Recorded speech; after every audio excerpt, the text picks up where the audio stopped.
Abisa fa mama mamu nyina adwo na mesa mama kwaba mi wo case na ena ya wada ye yi dwumadie ye de free fiada ade abaya wada de enti atese Ghana for pa ni je pa ti yampase ye be fiada na nkofo te live band ya sena feni ye be wemra ne ade ya te kra se ye camera ne bi kra na nkofo te ye nsase am so masem so ne se hwe wo de ya atena ho ya fi asem so wa try be careful to one man apemu say panyan na abu say yes emre bi wo Ghana anwumre me madwo na ma akwa abasa ya wade ye be hia de bia sa na wotu bia Yakobon ya adom na ode nkwa ne kyen ya wade anwumre bia 9:30 me o case ana na enya me na menya case o wonu wenya case wo bi case bi ode aba nya asem ketwa papa aware wo bai ni oba no atena be bru mfia duasa 30 years papa na ba be free mu wo be free mu no wo ye will kra ansa na wo be wuo owi ene ekoridi will no a na yire no won na tena over 30 years wa moni din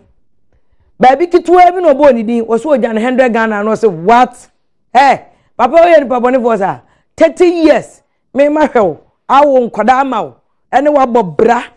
me kwa na me ye adwuma maja madwuma no watena 30 years of aware wa momi din 100 Ghana papa no wa dan akese miensa osenan wojani na ode ba kuma ne ba panyina no de ne maame kura anti aware ase woja no kura ahyase no ode ma no de aka no ode ma ne nananom aye ne baba akono cheso wo ba no a wo ware ni 30 years ene ne mma no a one wo ba no ware wa ma obi adin nti bia na eja wasase ebia na eja wa ayi friends kokofuo enom ne ade nti na will ya ma obi din wom na so obi ye will no owu ne wa mo ne yire ana ne ma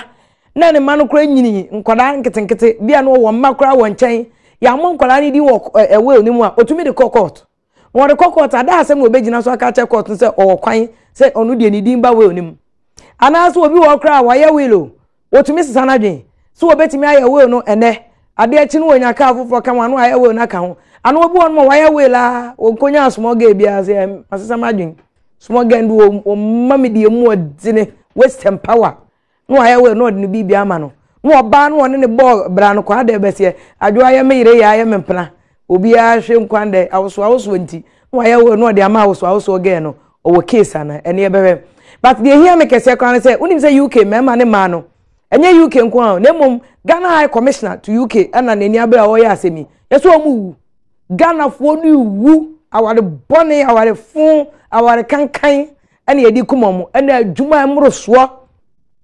akwanto de Ghana fo de makoma ko bi no mko akwanto mo ya akwadworo ti ene ebehwa abroche fo de ekum wo mo na aware bone na mo de te wono a e ma ne di kum mema ne di kum ma no mema ne bi tu ye nipa bone France ne ba dwomba afoforo ne yese wo de Ghana fo ma no kwa na ba mate ho no ba bo ahyawo no de bra no odi no de abesi dan Ghana no ba ware wo Ghana uwie na akoka se na wo tutu bra na e be kan nyina wasem mi wo case ana ene ye wo case pa top eba clinic wo mo ye clinic wo mo nya aboche hwe so eboa se de ba wo benya hoden wapo mo din fu utiri nkosi wo nas wo behwe wo sa na ayi ma benis wo so tonton estate asase no me ade abrochefo mo ntena ma mu wuo munya kakra asempo atakuo nam de aba ba ye adwuma ene mi chimi snash bubu ashi trotro say we do obi anim the only swagon slaying saloon the whole Ghana hands down sister Sarah ade bra wo mu ye otia tum say yes we tia for dreadlocks o by tia for kama pa me to down me to town mu say yeah me am water mo krom lawyer kram de ne yire bako ene ya pempe ne yire apopa hu na say yeah lawyer yire ni say lawyer yire o ba o senka tutu tatas anu na oje fans mo obi ehun say yes unie ene entade so de slay queen ba kope ene Ghana wan slay a e say no asama do slay bi ani wo life bi ani won tuko fo ene fia na watu make am hwe aka kabako mpisa mom life ansana makọ amako we dey Ruby's Closet wo mo Westland yi golf yi na atumota echire wono the temple gym wono mo nchen wono ma eno mo o madama ye ntwe ahomra na afọ ye mehwe o will no ejapade no ye be che ne say dey kra na ma o will no e valid say the lawyer for be kan lawyer broni lawyer o ye broni ma che odi enti am frɛ no broni no wo be ba na afọ ye to aso ye frɛ me vim lady e fia pokua mo case ananie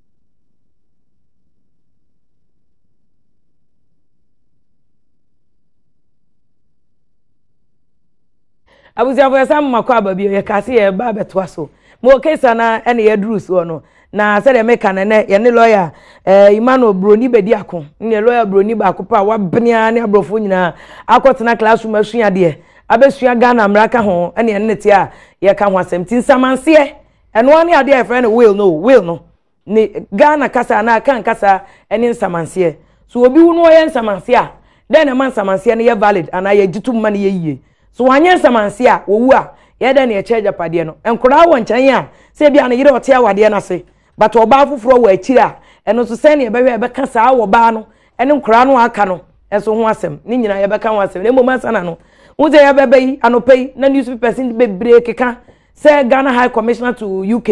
yera papa uso nkoma wakoka se bi se Ghana for UK omo ye no mobo wo mu wu na ewiwe mu ne yesi akomayade na eku omo aware bone no number 1 abrochefo de me ka bibia ko Worcester aware bone wo do oba ndu obeja wo de be ma du obeja wo wo free Worcester ko Virginia na ko wo de say New York ewo Ohio North Carolina DC wo mu nyina meke wo mo ye mes wo mu nim se de afia kan no kre wo ko London ko Croydon ko London Chrome Manchester Ghana for be biom wo bia aware bone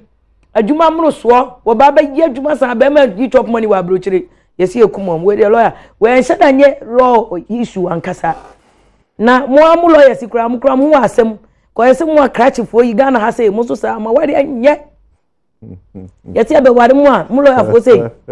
mo the law so akese na put it you oba no hwa na put it you no ntumi anu asoro na okoni baabi na sa yu kedie yesi akomayare eno obi ntumi nsiu be ma bi se wa ma akomayare wo London ho nyina Ghana for ma wo ana Ghana mra ne extending do ho extend and so once I will count a whole jurisdiction there na say home run be ejuma but Ghana ha na nipa people will take actions via against the other side they are fine with my but Ghana mra no say o pija mra na akoye ejuma ho de ntimi pija Ghana mra ne nko ejuma ha enko ejuma ho sa no mu kwa kwantuom na BPA kumom na no so ntumi ka se bia be ma ware a woni be ma ne tie no efa mu ware ha o efa so mu ware ha ebi wo so a na yire o bodi ni duru ho no ma osinya na yire na o ma sheda titim na we ni we akoware no ma enkrata na we ni we akoware eno so nka ho okay eno de enkrata awade no e ka ho enza ni nyina is an issue of stress ni nyina e brand amani hunu aba abrabomin because obia pese na abrabom sesa na memfan so wotena asetena na ni beje enti eno na mani petu na mo bia na wonim sa na mo na wutu no e de anigye bi bebro ewie yanim na mom ubenya sa anigye na wie no na ne ma wafa so ano eno asem na aken na ese e bia wo de wana mo ntu ni nyina nza wo hwese bia okay o peke bia to o pe 3 bedroom house bia dem o ma ko school papa on sabe kan nyina na de obese sa so ano eno ho komo na okay eno so enye easy eno ntina is say o kan say ya de ba ha say die ya mo lawyer foi mo tsena sia na jube 12 mo se mo ya research ya se lawyer for na fam yiri ma jeja mo na ya se mo pese mbaka ya se mo yiri mo tesa mo yiri kwado mo ye ko ba be na betia se tetena yi chambers o se me ya research akosi 12 ade so wa anya so ade acha uko court wa ube lose case no Ghana for so you lose your case ba kwadi e be di watem be kwatu me do me wo so na anya wa o na bia mra na ade atia nipa no nti sa adaje na mo de ti office na yesi mo na no me se me ne gba association for katai mo fa dodo na nya BP any diabetes mo ye ho den na mo da diabetes no sa access kanti David asam kese mpo no asam kese pa no oboso no and 5th April right and then there was a Omofe Oba Center. Medical professional bi ni mbekasa efa sankom ya okay nti I think say nye papa who so ankama na e ka keke ya ade a ye mpain for ense your association mpain for so hunu say ade e koso na edi enya say ye ka na twem no nti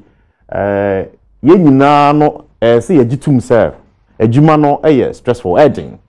na as a obia individual no we conscious effort we make that conscious effort say adwuma na edging na stressful na betina adwuma ma akop menwme be 10 afei na bia wokofie because e bia de achi anapa 70 a wo court so call in research so nyina na so ye na de ati na say bia wo dane ne kakra ansa na wakwa na wadane no enti adwuma no dey stressful na me hu ne say one way or the other no you bet me for ways and means to manage it. I think that and this all change so be nyes kani nyina ansa na waka say obe hete gym. Me policy they say at least yes I've registered. Yes, I've registered. I can't advertise for them but I've registered and I try to me gym the temple gym. Mine is around Medina. It's sell gym around Medina UPSA. So I think that what is a sports complex or motor or gym or ukobia utumi nanti umpota mababwa and individual you know aside association no steps on taking I think the individual and so lawyers and other professionals and not just lawyers I think other professionals they never get to say adwuma no any system na maybe be stressful but mo ye we nyina mo pesike because they say lawyer or consultation what they tell cry 5 million not just what they tell when you yes I bet you 3,000 2,000 3,000 be all across 10,000 case bako mo jiji says ka we nya mo wo we because minim lawyer penny bia no watch there law school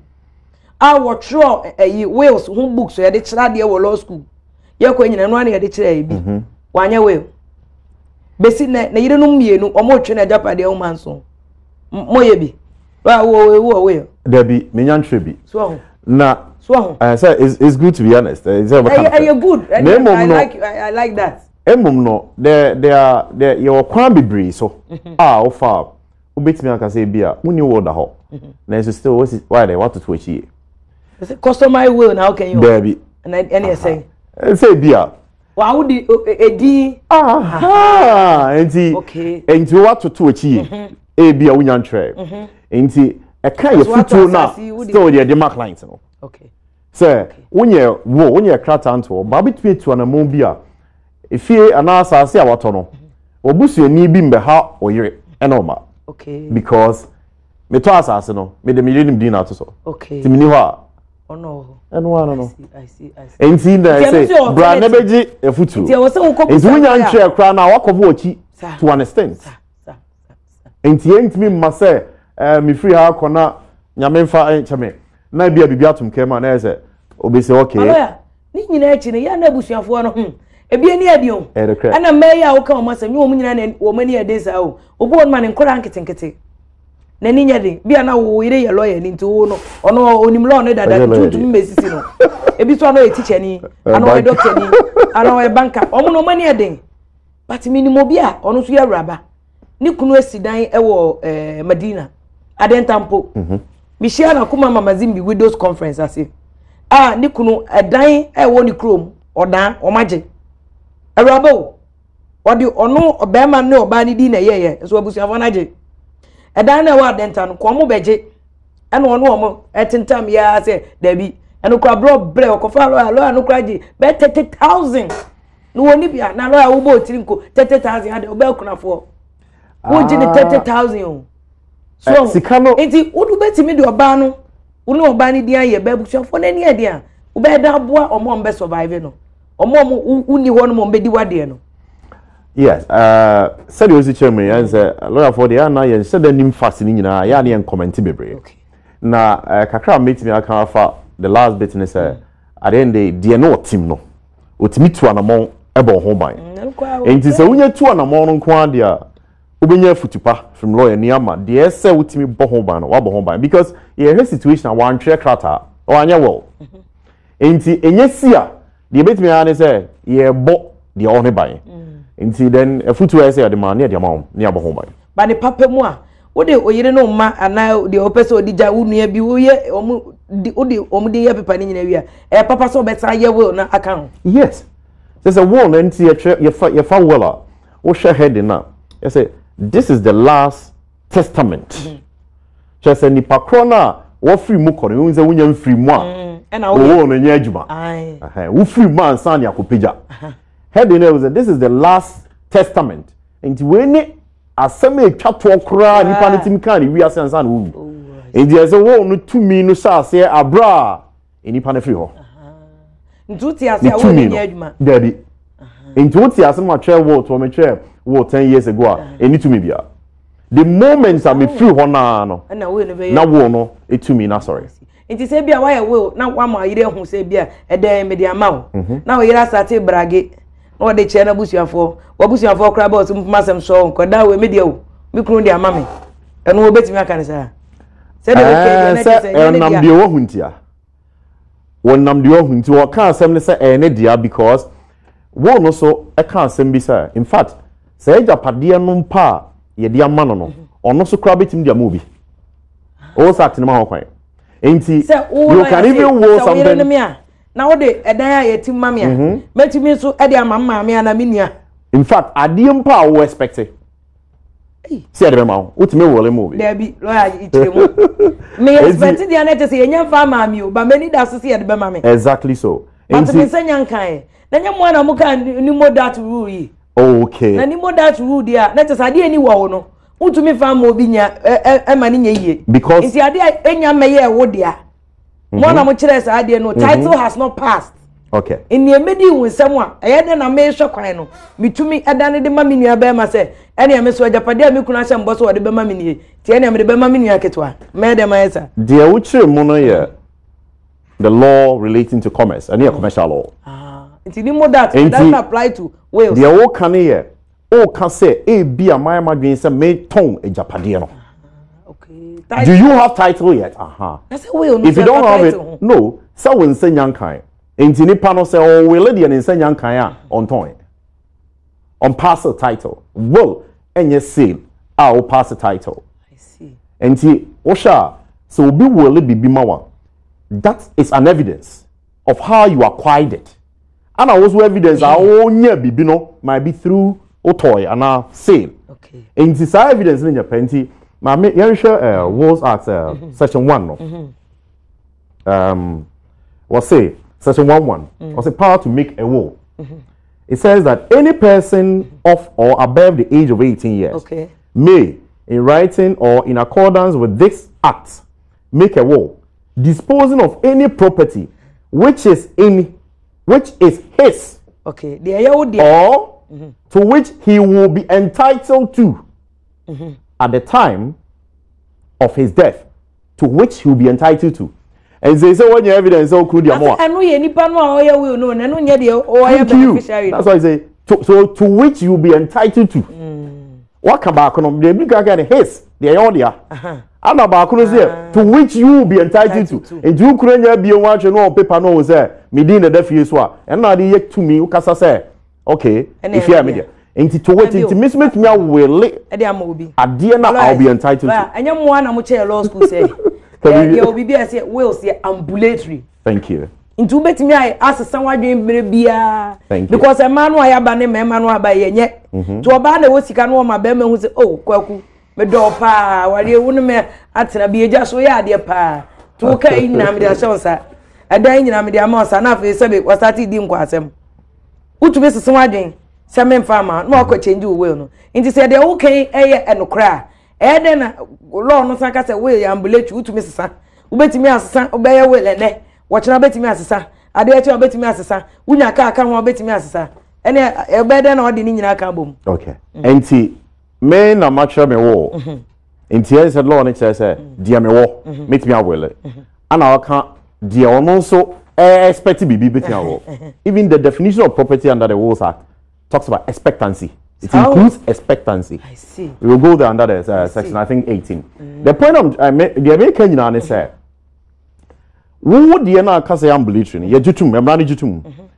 And the ye say, "And no chese say me wo tumi. So I can my ye wo ne e chinam pa mesesa no. Ade chi mesesa no. Me de me wo no me de mfie otama ama wo. E china ma asama je me de ama enipa foforo. Tama me de ma no. Ana wo so wo that interest amobi o to me no nya free media ni what I say enti se me media ni ho a wo di ni ani ho eno nche se etiamra there is no conflict more a bra the law yi ke se nye che se wo washa me boss o de dan be ma me na me de dan no koma me nua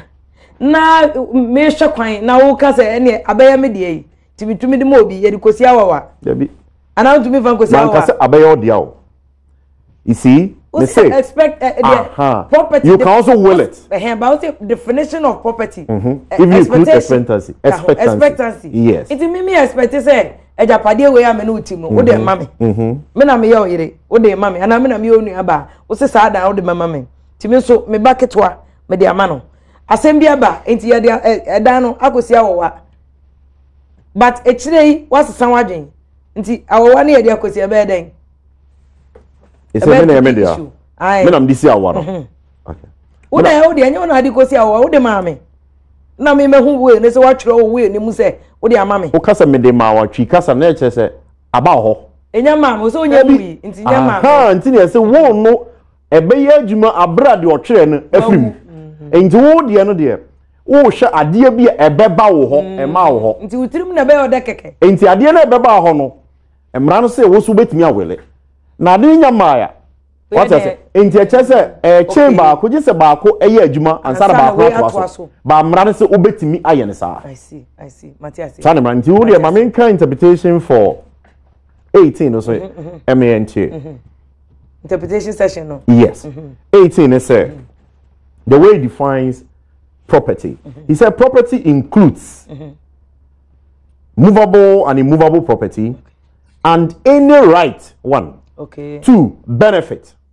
3, expectancy. I see. Or other interest. I see. So that interest you have in the property. No. Aha.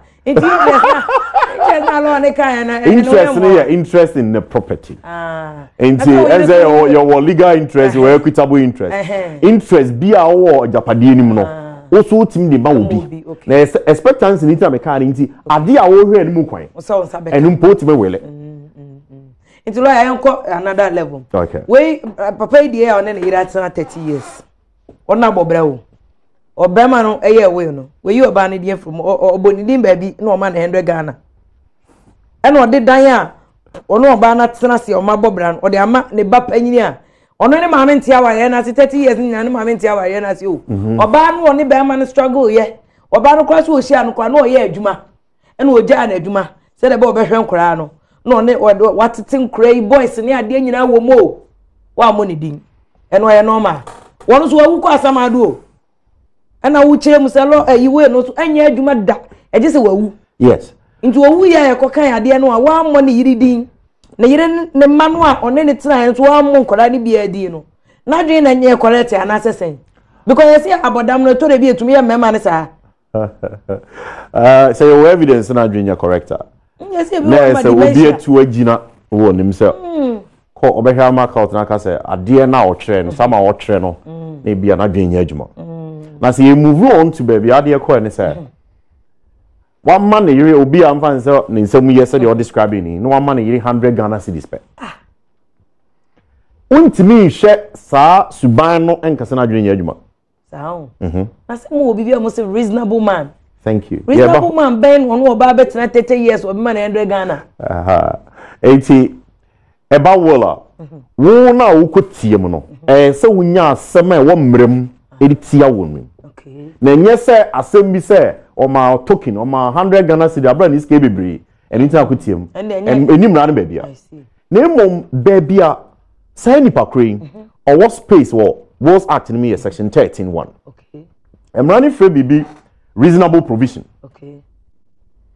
and say na nipa na owi na broni friend testator no your chair krata to ho no wo na to ho no and say na wo free mu no na nkrofi bu wo ho a na ohye wo mu ana ohye wo mu say na be kan chi ebi be omudino that is the word dependent thank you dependent ebi betimi aye na iri say wo kan wo say wo no e ma ni ja na adwuma enti wo mo bi ja oyiri ja adwuma sa na ese wo down say wo na automani die emra na akwa ko bo ma me no papa din e bo wo ma o mo ye less than 18 years enti e hono na broni atwe bi say reasonable provision say what take step no make application before the court na court na share na sem no tie na sem na ka say say de okay asem die mu orem na ba ne say na oba woni na tena mfie sei na ejapade doduo ya e wo wu mu 100 Ghana pe na ade ma no 100 Ghana cedis na court no aye at if you are some na dia koto nanim no na wa ye ne nhwehwe mu o court be sign ne hwehwe mu exactly so onya dia asem koto je ajanim a asem na be tu nanim no no kwa woni na ntena yie bi kwa be ma no kwa utu ja no bi kwa no no aduane ma no akora keto bi na na ehwe no enti wo ye ne nhwehwe mu no si gina ya na ebi o ka say oh no this is not reasonable na wa share estate no na wa ka say okay yenyi sei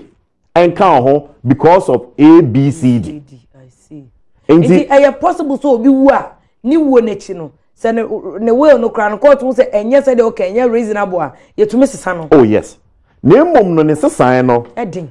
edin na baby a yetimi tachepa obi afri mu a ye wo ne estate bi efre no residual estate meaning ne japade no eduru baby a ne niema ni bu ha na ne wure fi one obu a na ne wure mfi mmom anya opportunity na ntwera amane wo nim nte bi o tro ana ofrim okay edivanze bi a o tire wo no 2015 na nyame adom 3 years e betwa mu sa kakra sa beka japade no ho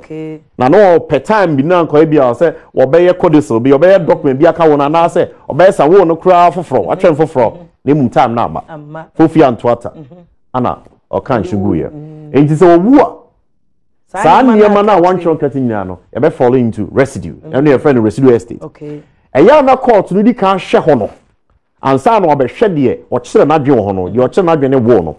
enti odi kan hwe ho no obenya bibia afiri mu ama sa nipa ma mi o ma ne 100 Ghana cedis pay a no afa ho no e ho no ya na ensem kese ni ho enye a contest enye contest bi eni ho sa ate se ba bia de ama obi awie no because what the fear mu obi na akwaji afiri no ho na ade koma ma mi ya na enti omri kan hwe ho no na bi ho a eya na court ne pese wo yi afiri ho since o ba wool na ankasa mu na emom still court no tumi so still be ba wool no so ankasa mu I see number 2 ebi wo ho no so a eyi member back be trust obo won ma wawu wo ye will ba ne odi ejapade ejahema ba bi o wu no na nkora no susua enti onim se bi a ebi wo kra tete no ta ya na ma no o me o se oba de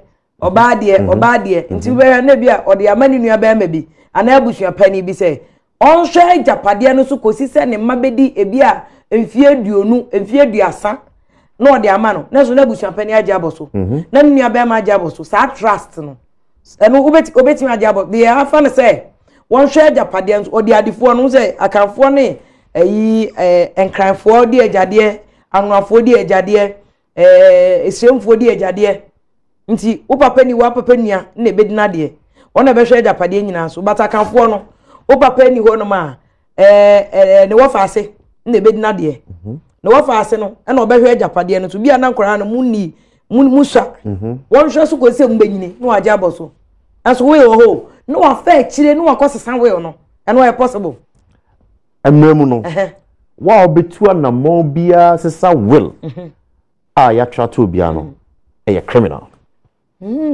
in fact say ukuta will na enipa na o chess akrata na ewu nne na wa mfa sa akrata no anko the nearest court a criminal e betimi atu ye betimi do atu makofu mfie du lawyer Ghana Ghana mra criminal yes emra no aha ana da bi ka se Ghana mra nso mu ase Ghana mra nya adwuma na na mra ne ti wona asemu ya okay ye di na wotwe bia nkrofo ba ha ye sisu biem se obi free mu ne na ne wall e wo nsam wonim se nipa na ofi wo de wall amount ana wo hu ne wall na de sa wall ni sie na ye chill se na the wall no esia etia Ghana mra e betimi atum akopu du e betimi afine na okra sa do atum inti na kwa bia no betimi a check se wills hihye nkrofo dem am ya che omo because if you nkrofo abropa o mi ka bia o lawyer me classmate bi e wo law school wo ma me ko ni bab che se wa bobra wo stores akese nkran de ade ajapade ni ja no so hwe so mankra no omuwe university omuni ba omu so se ne ma me wo dan nipa na ja boso afa echire kura ma omu se afa de edani omu dia afa de se o ma me kura ne ma no asase ye na ma na blog ama omo akofa fictitious document bi aba nti ade na omo dada ho omo nampo nti enu afutu no ne say wa wo betwere wo no hye se wodi bi kwa akoto high court bi ebe ho deposit the wo pebe bia obi ote ho no ense dan ni interest nti wo kire wo na wo bi your bedroom no wodi bi so agija wodi ma osofo ebe ye oh yes bitim ni bi ama no obi agi ni di bia enti wogi court ni di ntina ade bi koto ye enforce wo se chinchina fa beto na imom na eto for safekeeping enti senka tell power what describe is what the bi koto ho a ana asem we buy ya you understand court no be den wo wu aha say wo na take steps so wo na wo take no wo na wo take as no so se ne ma o mo realize here they be so munyini be hu ye no okay evidence here say 100 years and no it doesn't matter and this all nim say well enti na wutu anamo a o mpese o ma be hu de watwe no wo nim enti me twam use okay ma twam wo me de bi akoto court wa abadwene se bi da fie bi na fie ha enti so be so me kom kra chinchine ma untimi emra ne se fa bi koto high court ense me chire mu se wa enipa no be film na okuta wo ne de me se court bi ebe ho se no de district court court ni ko because na ne mpese be chinchine wa se nantia wo tie kra bi se ebra high court e wo kru kesim okay eno de o se so obi wu na ne wo e wo nsem a na e wo ho a fa ko ha ayi court bi ebe ho na ye wo mra papa injizenka omo enipa kro no ye wo no etu anamo de bi koto ko no ka kire ne ma na abusan se wo na ma kire no me de bi akoto court inti ya mo nko inti se lawyer no mpo ba be kan no wo chinchim na won koje court de no na mo hwe se ene no dey eto ho a bibia da no kwa na lawyer mpacho kire ya de ba kun se na no obi de bi ba ha me hwe ya na m kire na m se we anya valid will ye go ye kire kakra wo school yes but kana nkofo hunu die ne ma will eye will papa eye adansefo no mu di adanse ye no ana executors no ana de ochro ye no what the pen na ochro ana just wa court na court wa chora man mo de ne se tim so die ne ma will ye will papa wo papa ne sha se free ni pa no ochre no eni pa no ochre no odi mfie sai emra ne say so odi mfie du moche utumi ye will kwa utumi chro wo onto wo bicycle kra utumi ye will I shall say from 1979 constitution. That's 69 no. No 21. Yes, we need 21 no into capacity okay. Into the same way capacity to contract so. I want the shall say but I know the akaho. Akaho. Good. But the about 79 years we di 18 bit me atoaba. Enti framers of the law mo me was act na dwumu no. O ma dwumu do kire say na obi timi yi obi so nko gira na name of parliament dia. Ada no ntimi ntwe ne wo. Ana ye 21 no. Tie say wo obi e 18 bit me atwe wo. Na emo obi oni 21 de. Ontimi nya executor. Me na me twe wo no de. 18 elko no me twe atwe. Na de obedi dance ya o wo no. Oni 21 years ah ontimi ni sa dance no. Nti anu ade ba obehwe. Na nipa na nka so asa hwense nipa na o twe kasa. Etumi ma oba case bi. Obi ma ne ba ketwa o akura ketwa so ne ba ketwa wa wo no ne ho tete no memei ope baba masa wonye bia na ne yiri di puapua no se ma ne bisu yenye yenim se ope baba masa na ye konya wo boy ma wo a no wo ma akura ketwa na ye witness akura ketwa no na akura na school ni akura wo ni ye ikura no ma akura ne sign ye na te say valid. Thank you.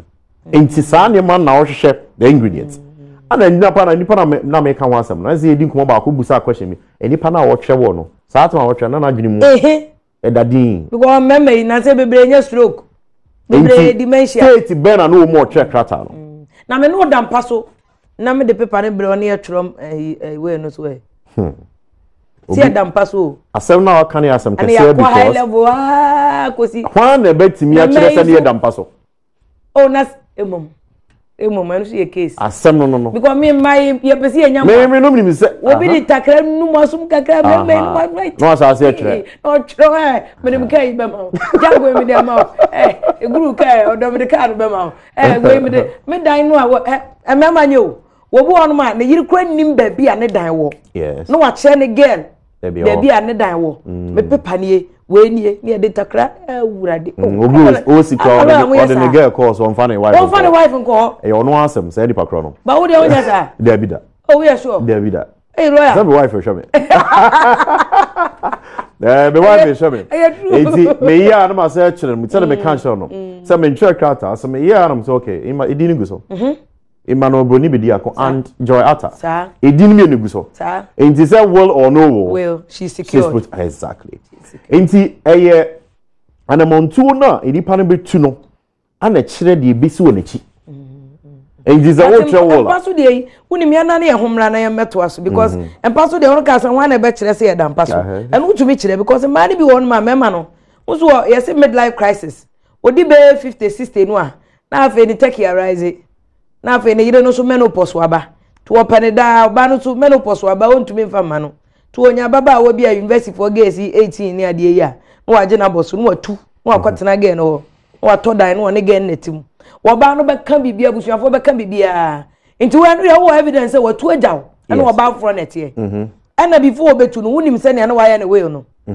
Afọ okoni woba ne tena ye na fe de wasesa ne we no. Adi bibia koma again no a wo hu no nane nansan ya no. Aja na yire ne ma no. Yemra ne meto aso. Me wo case Anaa na wo hwe na busuafo asem no e serious. Because wo papa wo nkra ha Anaa wo kwa wo kumase obono o etifidu mantem asase agapade kese padan Anaa se bia abusua ayi bia wo de ama wo na bia wo bia yire wo paaje abusua pani fo ni bi so on ma afa go bend them tanda go strike them won wanim se agapade ne nya ne dia na busua ni awu enso nkora ne susuanti waja boso ade ma na busuafo yemra ne yemeto aso ye ba so ye ba be girlfriend fo na amaba mo de ntakra nu mema na sum no obi tumi tafre be ma sum hey guys akra guys mo hey mo kwa na ma mti just obi ti abrochi titi snow wo ba Ghana hapa Ghana gate tumi tafre ni sum mo mema no sum obia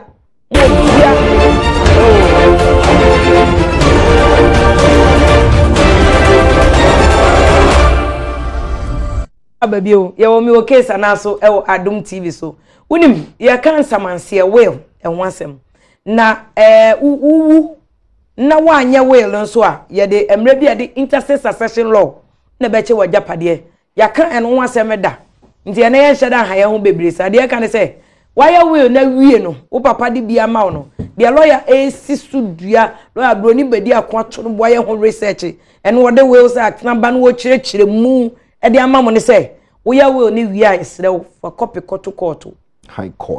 court utumi kwa the Bank of Ghana omo vote o na bank bia ogidi die no wo mo adaka bia se susu box no na ya lock no te kagraw na ya masafoa ntinya de a wo bosuani bi ko hu ti mema no so amama dwen say yenya will because ya will ama ne bekuyan no wa we abi pikura beku ansa na oba na kum ntu be ya will no ya will no ena ma no so amama dwen say be ma nya will na mo nyin na de no wa we obewu aja be ma no ya no so ya adwemmone so oba wo ni be ma se ye tena bobra wo se onya we ma no wo a wade aja wo adai wo de wo da sa adwen no se nyai enu kan wo bi na ma mema no empe wo ne ye adwemmone a ye fa wo mema no se wo bi ba ne di hie wo bosome nkono ba wonu nya adwuma no wo nyaw ne di fa go ban you oba bia oba dwene sa adwene no fa go ban you patro de hwe TV no so screen no so numbers bi wo ho I'm coming for 20 mukra mo ha adwene ye mi production for ye nenka wo se nkofo a ye wo sa no ma kire o madwene unim next week ya wada ye bebie line sama mo na mo kire wo question bia wo will ho de wo papa ja okoko ofuo num ne ade bia na waka na lawyer boa unti law no bibia se wo we ho a wo de frɛ wo fra me de lawyer na ma be ma wo na wakohu no ato boa kire ni mu wo de adi ja wo pese hu se e ko obe kire why na wenya oha bia right mama mfa wonsem atwa to futu a ene kokobo de be ma ma fofa we hon afutu no e be sha se free baby ande ya se wo no de ehia so twe bi na ontwe bi na wonim rasa de enim na wajapade ne bi ontimi hyehye ne ye wo kira sem be ya reho enti to anamo na twe bi de tozo mi ni se nyese ne boarding se de nipa bebe gire no eye japade bia ne ho wo japade bia ne ho wo oh I see enti onya ko hu lawyer ni a obecho so japade we di obebo kasei o so japade obebo kasei enti enso se bia wo ne boarding na lawyer for do manum boarding na wo hwe de ebesi wachi abra oni ho na eni ho na eni scanner bitu na untimi mfa ntoto ho otie se scanner ne nya wo ne bi na wo chire no aya asomdwe ni ani je ama obia na nka eya ope se nka de japade ma no no Nenso one young farmer because one trewono. Sorry, one and two baby obia. Because I know one yan nipa no krobebo obedumi wo adaka musa esa bone a wedding tea. Stephen Kwao or say or Facebook or say very interesting topic if you every person say if you dey bia me suan bibi for program we munyankopon sham ma wo darling nadoma or say if you nyankopon sham papa ne nsamanse wasem am ye Awurade menyamfa so pa Alex or say of course vim surviving spouse no betimi akọ court esa say o PNDC law 111 ho but Ibra Alex just say wanya we dey wanya we into PNDC law 111 will not apply. So wanya we la na PNDC law no beba. Blessed Tony law o say me hwepa wo kokwentumi. Na de adura anayi ewura makrobia na o say mo vem wate mo kire nkrofo nim de papa. Na na abana du tumu abrabroche na o say vem yakopon hihya mo ne ntete ya mo de mo manfo Eric Kwakum afi na aye boafo o say vem me kra de mebo di acha mansan nyina sanse afia Wilson ne hu krone ba wo chenkofo anim de papa na wo de mankofo no Mandela ya Nelson se nyankopon enhya mo wo ntete am de mankofo we che se mo wo nim de mo bo ankrofo papa Richmond munufie wo se me hwe wo Frankfurt Germany abrochefo asem na waka ma Wilson no wo se ye bie kwa me ka che so wo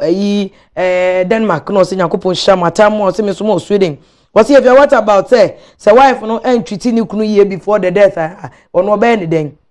ende na oni oba na sem na mele kwe what's if you me hwe mo papa na mele yakopon enhira oba pa na adwuma wo ye ehwe busua kwase asuman what's good work them wo ye adwuma papa lawyer so twa no salute mama wati Patrick Amache what's if you me hwe pa na questions na da me koma so no na obusa no atinga imano what's if you me hwe na Vrongo live atinga salute. Thank you Navungu mechia mu nyina why me boys e o nyina tro mama afia opon wose me so me show Vancouver Canada me da se pa Michael afenu wose osuhum wose afia me hwe mu Frank Parker se film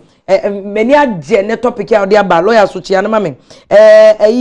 Zunichi o master no se me show live with Pristia nana kumia de pa wose nyankopon show them good education and no dia man for Latif Islamic or say I just love them o voice mo tano boase yakobo hye adwuma wo ne lawyer mo ye na masua papa Edu say wa dazi Solomon wose mo kuma se na masua bi papa na Richmond Richard Quasin wose afia o ya de papa ene masua bi o Solomon nati wo Kofodia Technical University wose na masua bebre free mo na Robert Gameli wose me so medas pa Isaac Grati eni Joseph Akwa Juliet Jemfi AB wose I just love me case Anaa the bia mission bibi for film Krobia Poku wose me show live Watabora Laji yakopon show bia utumi de message ba ye emi akenkan ma bra cha so Israel wose me hwe mo pa yakopon show Richard Edward say me so me I just love it chese